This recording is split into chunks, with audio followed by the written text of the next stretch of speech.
Hello, welcome. I'm Tom Sinclair, that VidBlaster guy. You know, it's hard to figure out how to start these shows without giving away all the secrets right off the bat. And I wanted to say, but I wanted to hold it back just a little bit longer. But welcome. Thanks for tuning in. For the folks that are watching us live in chat today, thank you, and thank you so much for the help in pre-show. I'll tell you what we did in just a minute. Don't want to let all the cats out of the bag. And if you're watching on YouTube, thanks for tuning in too, and we hope you subscribe, and YouTube will send you a note. You know the routine. They'll send you a note when we've posted a new video. The main theme of our show is that one guy with one PC can do an awesome broadcast. It doesn't take a whole room full of PCs and a Mac Mini and a TriCaster and this and that and the other. You really can do it on one PC. Now, you have to be well equipped. You have to know what you're doing. You got to get all the piece parts right, as they say. But once you do, you really can do a good broadcast. And we've been at it for a while and still have our days where things don't work right. Part of my problem is I don't get a good setup and leave it. I'm always tweaking, always changing, always trying to see what would happen if we do this, if we break that, if we break the other. So that if you watch regularly, you'll get so much information about the things that don't work and the things that do work when they work. For example, today, well, actually prior to today, last week, and the 3 or 4 weeks before that, we were using a video capture card in the PC from AJA Video Systems, thanks to my buddy Eric Norell for setting that up for us. And it's an SDI card, 4-port SDI capture card, high-end broadcast quality stuff. And so he sent down some mini converters that take the HDMI output from my cameras and convert that to SDI so it can go into the card. And the card was really slick. I mean, it had all the cables necessary with it. It had the pigtails. It had, it was sweet. I mean, it's expensive, but everything came in the box, everything you needed.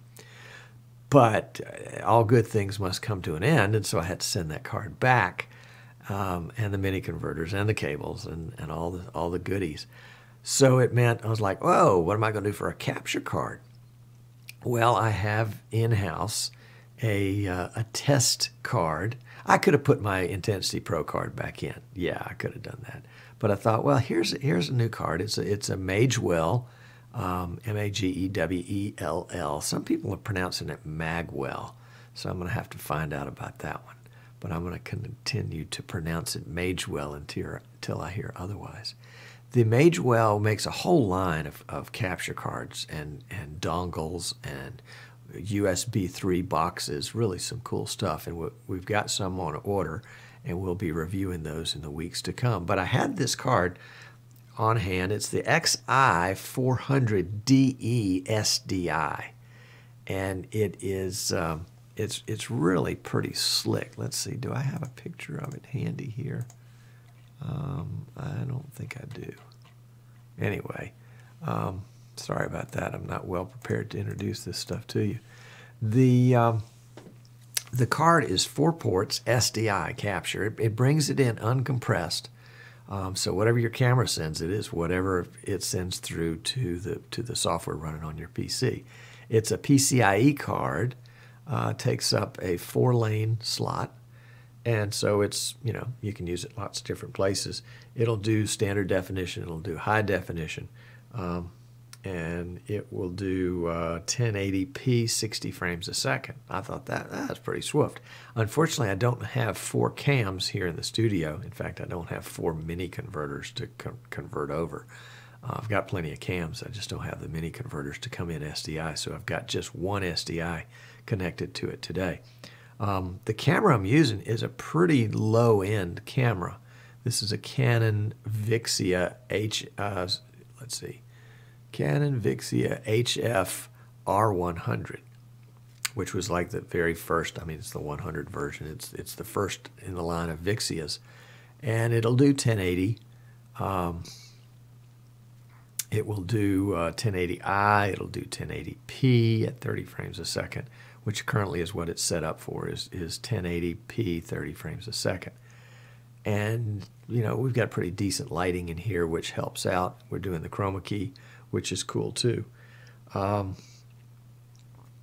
The SDI I like, and if you're in a situation where you've got to run a pretty long distance, you're going to like SDI too. It's sort of like coax cable, except it's got those B and C connectors on the other end, which means number one, it doesn't disconnect like HDMI. HDMI will just fall out of the port, but SDI will not. Those B and C connectors will keep it well attached.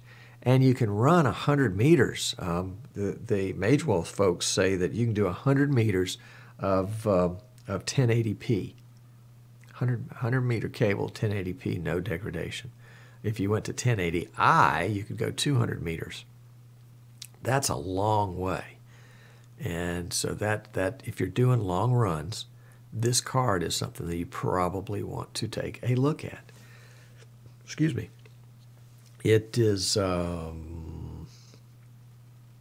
low electric usage too. It says 8 watts with all 4 channels running.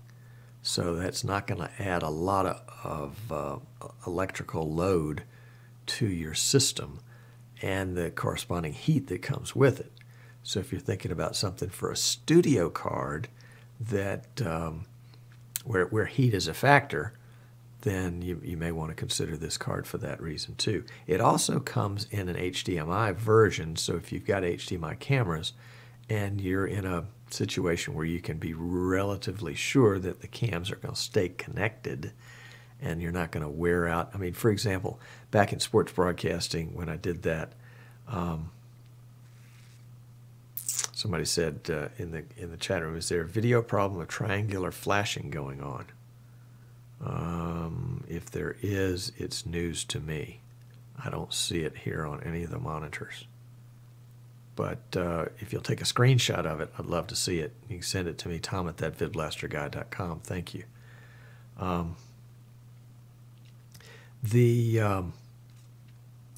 When I was doing sports broadcasting, one of the problems that we had with HDMI is, you know, plugging in cameras, unplugging them, plugging them in, unplugging them. Every time you set up someplace, you just wear that little HDMI port out, especially on the little handy cams that we were using. And so there was a physical connection weakness with HDMI. Now in a studio, you know, in fact, my hope is that I can scrape together a few nickels and get the HDMI version of this card to use long term in the studio, because I've got 3 HDMI cams that I can use for that. So we'll see. Currently we're doing 1080 30 frames a second progressive, and it's got a pretty decent picture. We were picking up some little artifacts in the chroma key earlier, and I'm not sure, we may have adjusted those out. So we will see. The card retails for $899. That's $899 US. The folks at Magewell are pretty particular about how they allow people to talk about their pricing. The only published pricing you will find from Magewell and from Magewell resellers like us, we're now a Magewell reseller. The only public pricing you will see is the retail price. So that's the only price that we're allowed to talk about. We are working on, and we'll probably announce it next week, some ways of bundling some things with Magewell cards that will allow us to increase the value for your purchase. So let me just tempt you with that one, and we'll talk some more about that one next week when we know exactly what we're talking about. But I think it'll be pretty fun. I think that'll be pretty fun. Let's see. So we've got the Magewell card. I tested this Magewell card, the SDI card this morning with vMix and with VidBlaster. Both pieces of software found it immediately, and you know, I don't think there's going to be an issue. For example, let me give you a comparison on that. When I use my Blackmagic Intensity Pro card, it doesn't, I mean, I can have my cam and the card set, but VidBlaster, when it goes to the Blackmagic drivers, it has to, you know, I can have the card and the cam set for 29.97 progressive, and VidBlaster, you know, has to tell the card, oh, well, let's go 59.94 interlaced before it can show a picture. And my understanding is that that's the weakness in the Blackmagic driver. That is not present here with the Magewell. The Magewell popped right up first time, every time, and seems to be pretty easy to configure. Now, both in vMix and VidBlaster, you can get to the configuration for the card by going through the properties. In VidBlaster, it's a matter of holding down the control key and the shift key, and then right-clicking the camera module, and some new options appear on the drop-down menu. One of them will be properties, and that's where you can go into the properties, which is the driver properties for the card, and you can make some changes to the card there. So that's pretty cool. Martin's asking me here, have you mentioned the audio side of it? Each input appears as an audio device for embedded audio. Yes, and I turned that off. As soon as I saw it, I said, no, I don't want audio for this camera. But for those of you that are picking up audio from cameras, for example, a good example of this would be if you were at a racetrack and had set up a camera down close to the track, so that when you switch to that camera, you wanted the whoosh as the cars went by. You would then use the audio from that camera for that purpose, and that can be a lot of fun. The same it can be true in a sporting event where you want to pick up some of the ambient noise from the crowd. You can use the mic that's built into the camera, or a separate mic that's plugged into the camera in order to get those sound effects. And in fact, I think we used it, not with this particular card, but the whole concept of the camera audio. We plugged a mic into the cam, and then we're just using the cam on the sidelines to do interviews. And it worked out really well. Let's see. So we've talked about the card quality and the fact that it comes in SDI and HDMI versions, and that it retails for $8.99. If you'd like to purchase the card, let me know. We'll send you one. We can drop ship it to you immediately. If you want to wait for next week and see what the bundles are, you may want to do that. You may have noticed over my left shoulder, over here, some other items that that's just, it's my back table. And I thought, well, you know, I'm just going to bring my back table out and let folks see it. These are the toys that I'm hoping to test real soon. I've got the StarTech 4-port USB 3 card that we talked about last week as a good way to have a poor man's 4-port capture if you have USB cams. I've got the Contour Shuttle Pro V2, which is a controller, which I hope to be able to make work with VidBlaster and vMix. And then I've got the AOC portable USB monitor that we talked about on last week's show. Went ahead and ordered one. The Amazon had them for, I think, $79. So I thought, well, let's go ahead and bring one in, and it would be a great extra monitor, and would work with laptop, and we'll see what else it'll work with. Might even work with a phone. That would be interesting. So we'll see on that one. We'll see on that one.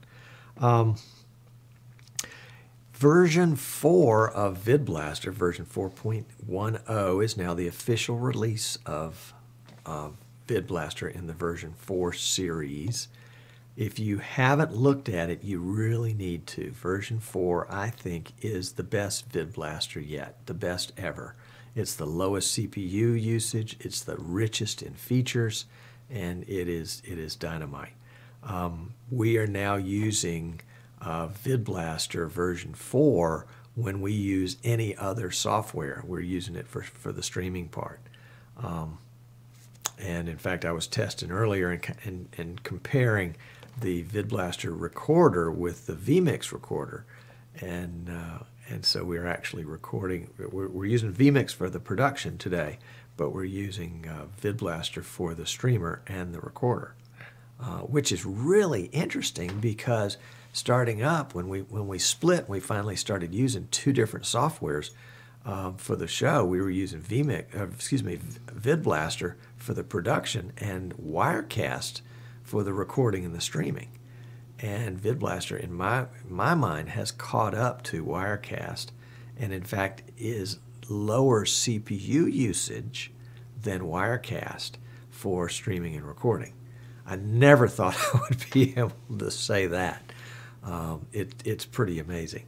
I don't think I've got it up here right now. No, I don't. But generally, it's, we're talking about 4 or 5% streaming and recording and running at the same time.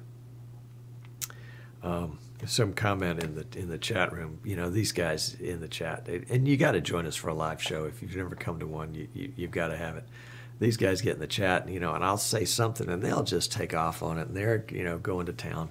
Right now, they're talking about the Magewell 4-port card and the audio about it. And, this person likes that, and this person likes that, and so they're trading secrets.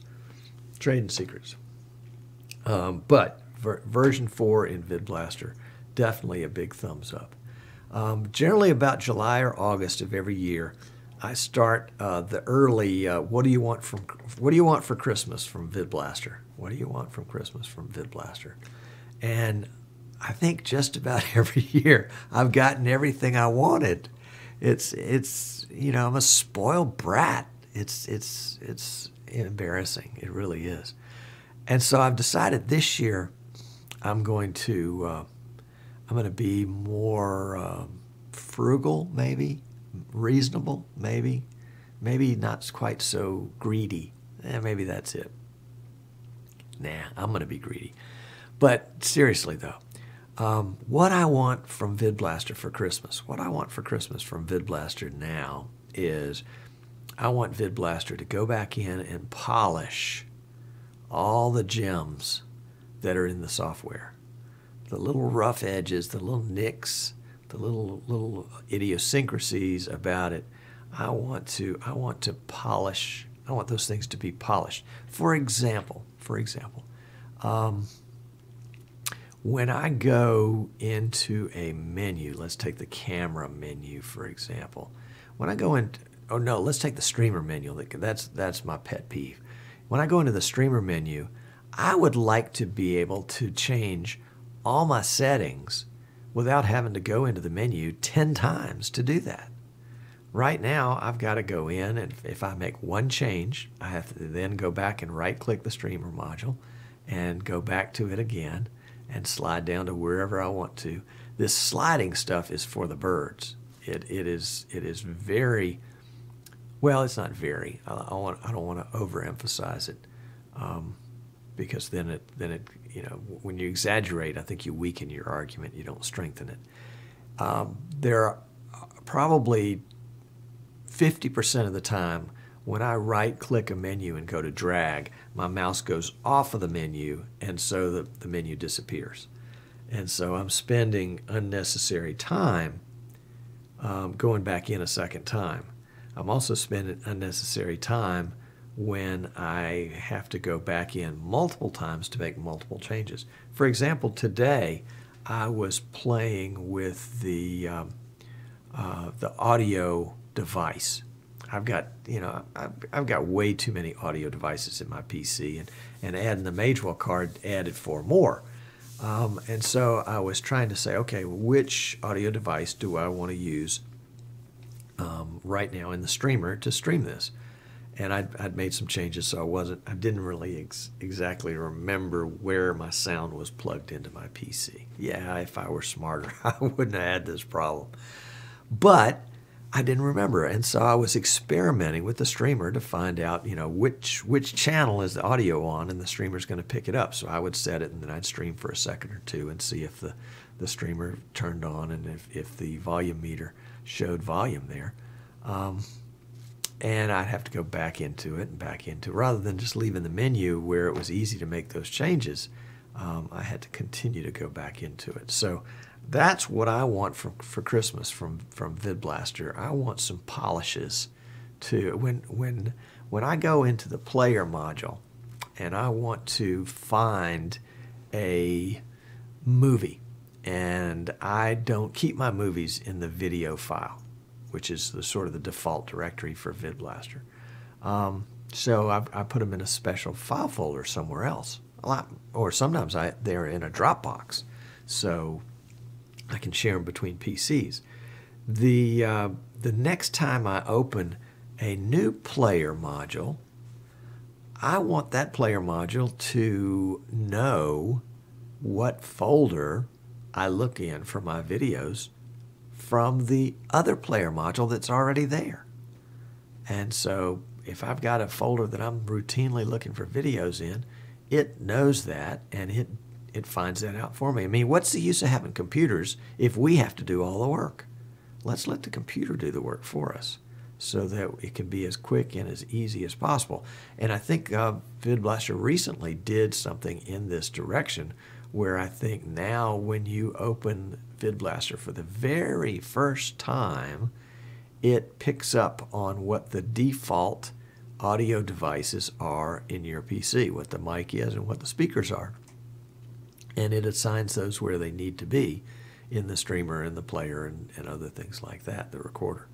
So that's a step in the right direction, but let's keep going that direction. Let's keep polishing this gem, or these beautiful gems that we've got here in VidBlaster. Let's make it just that much more. I mean, VidBlaster is already, I think, the easiest software to use.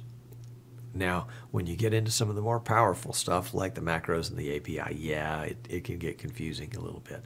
But I think it's the easiest for a beginner to learn. And to make these menus easier to navigate, I think that would go a long way towards making VidBlaster even easier. And, you know, the ease of use of this software in the past has probably not been as important as it's going to be in the future. And here's my argument for that. All the tech guys are already doing it. All the geeks, all the guys like me that don't mind spending hours figuring this stuff out.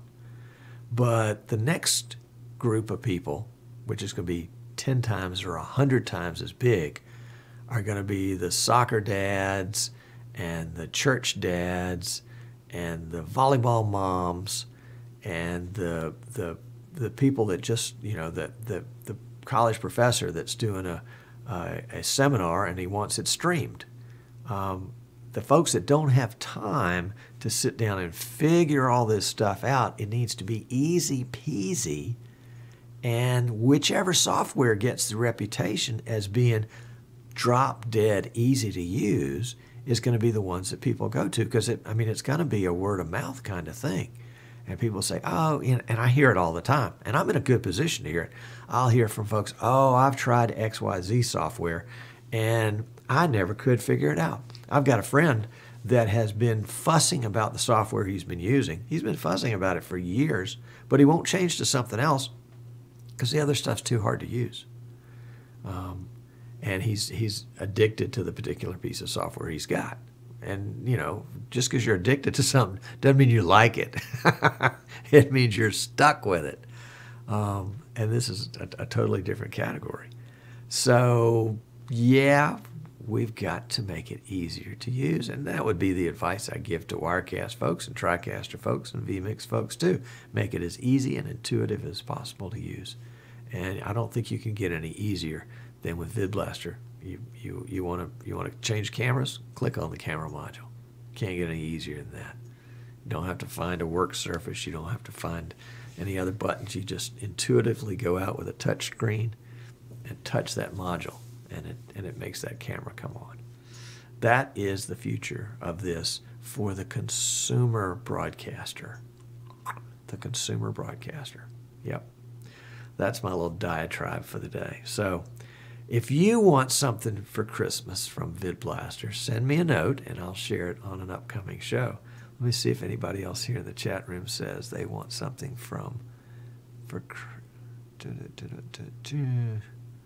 yeah, they're talking about other stuff. Who knows about those guys? Yeah, except Tommy. Tommy's agreeing with me. He said, easy peasy, as you call it, will cause people like me to use the product because we don't have time to research all that stuff. Exactly. Tommy gets it. Tommy gets it. And Tommy, yeah, Tommy's got it. All right, very good. I'm liking that.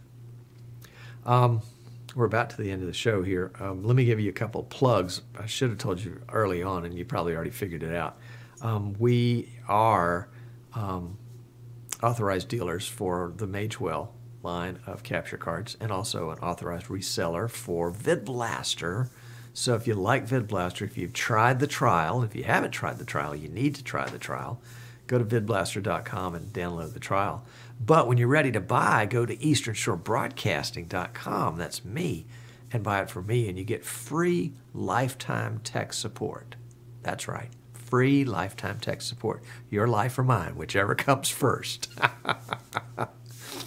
And we're also introducing, I'm hoping this month, it may be August, it may be the 1st of September, our line of off-the-shelf, ready-to-ship, pre-packaged streaming PCs designed for churches.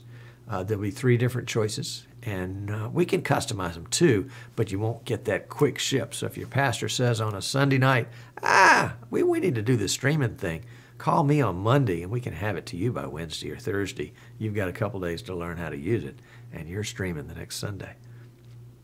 So that will be something to keep an eye out for, and to keep an eye out on our Magewell bundles coming up. We'll know more about that hopefully next week, and we'll have that information to you. So it's going to be an exciting week and an exciting summer and fall. Oh, yeah. And don't forget you remember that we did the VidBlaster Roundtable last year. We're going to do a church streaming roundtable. Al Bunt has agreed to help me with that, so we're going to be co-hosting that. And we'll make sure you have plenty of notice on that. That will be sometime in September, I think, where we'll be gathering some church streamers from different parts of the country that using different softwares. We kind of want to give a good global view and talking about, how they're doing it, why they're doing it, and how it's working in their church. So that'll be a lot of fun. And I think Church Streaming PCs are going to sponsor that. So we'll have more on that later. So we got some more reviews coming up, and we got some exciting stuff coming. And we all know what Tom wants for Christmas from VidBlaster. What do you want for Christmas from VidBlaster? Send it to me. Or better yet, go to the VidBlaster forum, forum.vidblaster.com, and say, hey, Tom said I should come here and tell you what I wanted for Christmas. That would be too funny. Too funny. Well, thanks for tuning in. I'm delighted to have you with us again today. I guess you are with us again. Maybe it's the first time. Anyway, if I can help you in any way, shoot me an email, tom@thatvidblasterguy.com, and I promise I will respond. And if I can help you, buy anything, of course, we'll do that too. But other than that, we will see you again next week. Thanks for tuning in.